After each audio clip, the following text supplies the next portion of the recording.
وأصبح الملك لله والحمد لله، لا إله إلا الله وحده لا شريك له، له الملك وله الحمد وهو على كل شيء قدير. رب أسألك خير ما في هذا اليوم وخير ما بعده، وأعوذ بك من شر ما في هذا اليوم وشر ما بعده. رب أعوذ بك من الكسل وسوء الكبر. رب أعوذ بك من عذاب في النار وعذاب في القبر. اللهم أنت ربي لا إله إلا أنت، خلقتني وأنا عبدك، وأنا على عهدك ووعدك ما استطعت. أعوذ بك من شر ما صنعت. أبوء لك بنعمتك علي وأبوء بذنبي، فاغفر لي فإنه لا يغفر الذنوب إلا أنت. السلام عليكم ورحمة الله وبركاته. اللهم صل وسلم وبارك على سيدنا محمد وعلى آله وصحبه. عاملين ايه يا احلى متابعين في الدنيا كلها؟ وحشتوني جدا جدا جدا. النهارده بقى معانا فيديو جديد وروتين جديد سهل وسريع.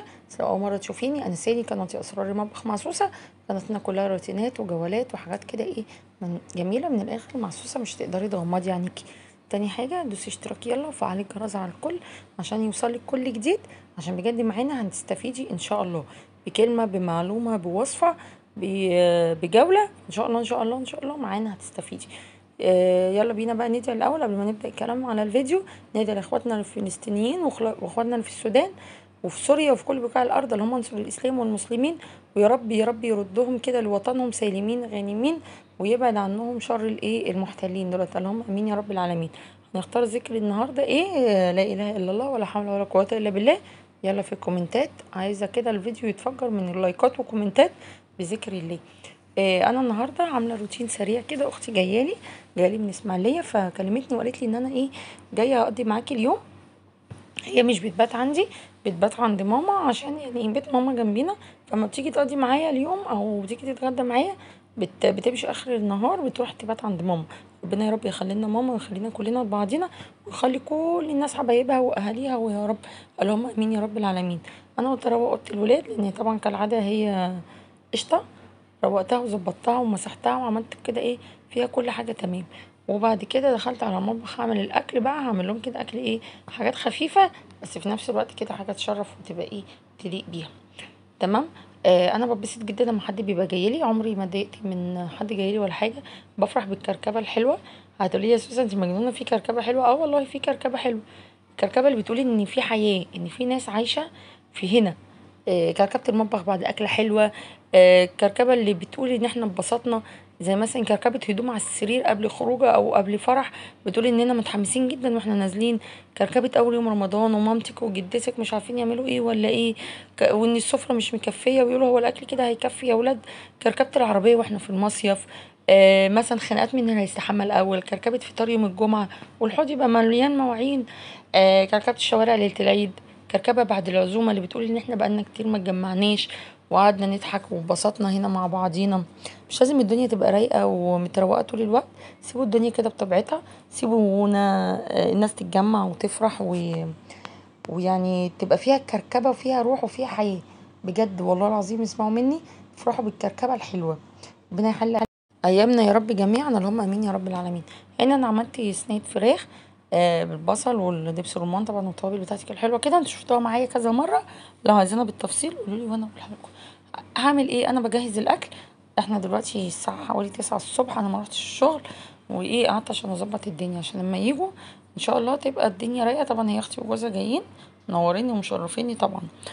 تبقى الحاجه خالصه، وما ينفعش ان انا اسيبهم واقوم اعمل الاكل. تمام. هعمل صينيه مكرونه بشاميل. حطيت طبعا المكرونه تتسلق، احنا عارفين ان المكرونه بتتسلق 3/4 سوا، ما بتبقاش مستويه سوا كامل يعني، عشان هي بتكمل سواها في الفرن. تمام. وما بتتغسلش المكرونه للمكرونه البشاميل، بتتصفى وما بتتغسلش.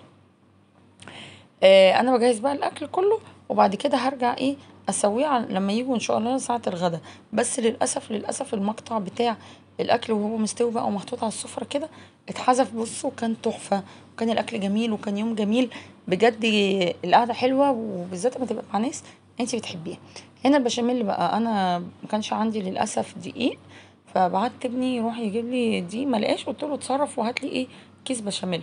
هنا لتر لبن وبدوب فيه كيس البشاميل دوت. حلو الصراحه وسريع وطعمه حلو يعني مش وحش. بس انا مش بجيبه دايما، انا بجيب انا بعمل بالدقيق عادي، يعني بحمر الدقيق في السمنه عادي. هنا حطيت حته زبده ومعاها حبه زيت عشان الزبده متتحرقش، وحطيت على طول اللبن ودوبت فيه الكيس البشاميل. كيس البشاميل عامه او اي حاجه فيها تكتلات انا بحب ادوبها او افكها بمضرب البيت دوت، بيبقى حلو جدا وبيفكها معايا بسرعه. هو متبل تمام طالما انت ما زودتيش عليه حاجه، هو ملح وكل حاجه مظبوطه، بس انا بحب احط ايه رشه فلفل اسود كده في البشاميل، بحب شكلها.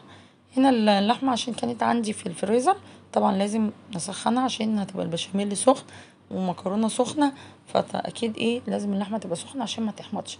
وكمان ان انا مش هدخلها على طول على الفرن، انا هسيبها لسه شويه يعني حبه حلوين. بقولك احنا لسه الصبح، لسه ما نمني لسه ما فطرناش. الولاد صحتهم دخلوا ناموا جوه، فهو ابني الوسطاني هو قام. الولاد التانيين دخلوا قالوا لي لا هننام ايه في الاوضه عندك شويه، كان باباهم نزل بقى على الشغل. فهنا اللحمه انا فكيتها على النار او يعني سخنتها شويه.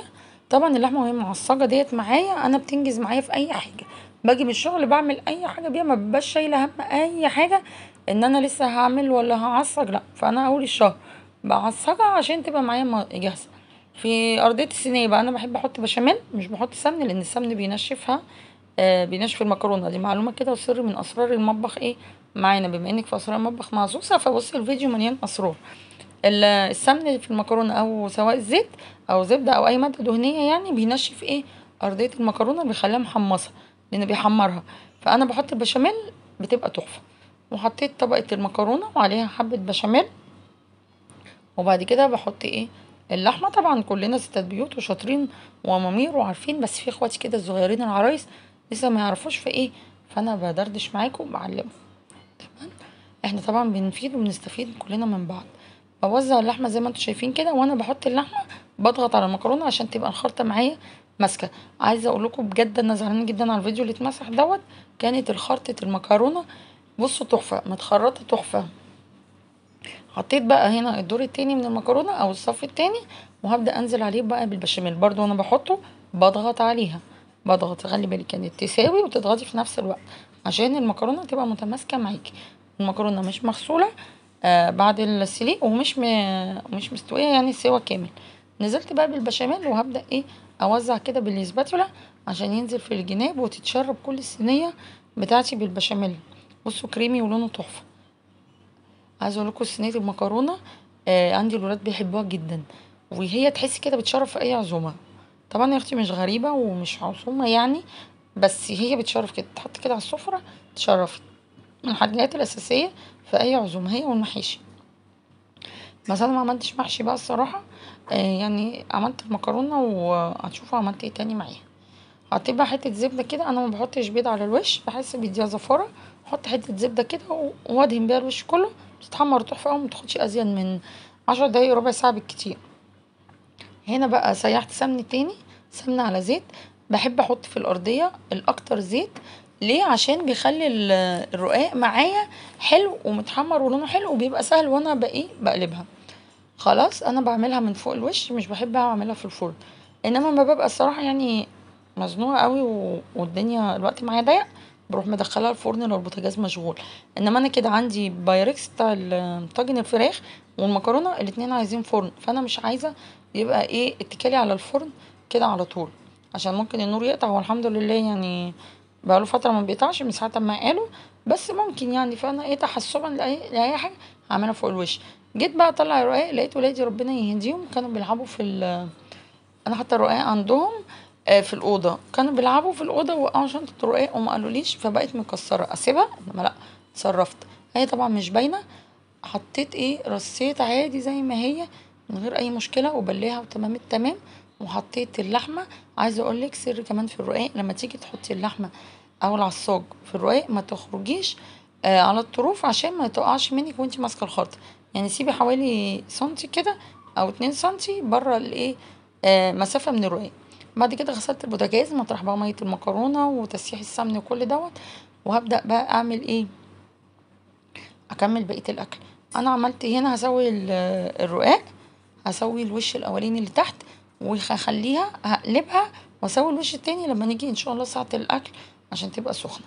عملت كمان صينية بطاطس، انا كنت حطاها في التلاجة. انا الصراحة كنت عاملاها لينا من امبارح يعني، وكنت سايباها في التلاجة نية عشان لما اجي من الشغل ادخلها تستوي على طول، وهبقى ايه فاضل لي الرز.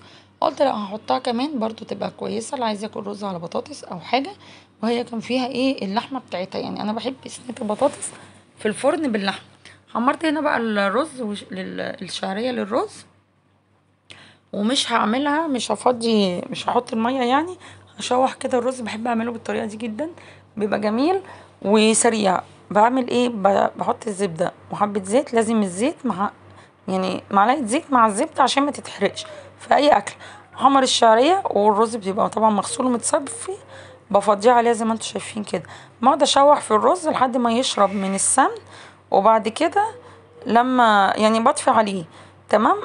ساعة الاكل بحط عليه ميه مغليه من الكاتل، بيبقى تحفه، ورشه الملح بيبقى حلو جدا جدا جدا. الرزايه بتبقى شاربه كده من السمن وبتبقى حلوه قوي، طعمها بيبقى خطير. جربيها بالطريقه دي وقولوا لي كده في الكومنتات عجبكم ولا ايه. وهنا قلت هعمل شوربه.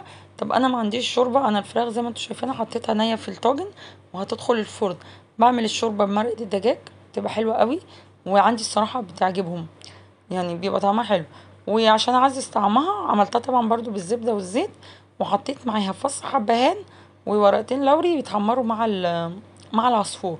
وبعد كده بنزل عليها بالميه المغليه، وهعمل ايه تغلي غلوه واحده واطفي عليها، وكمل سوا العصفور لما تغلي تاني ساعه التسخين عشان ايه ما تتهريش معايا. تمام اهو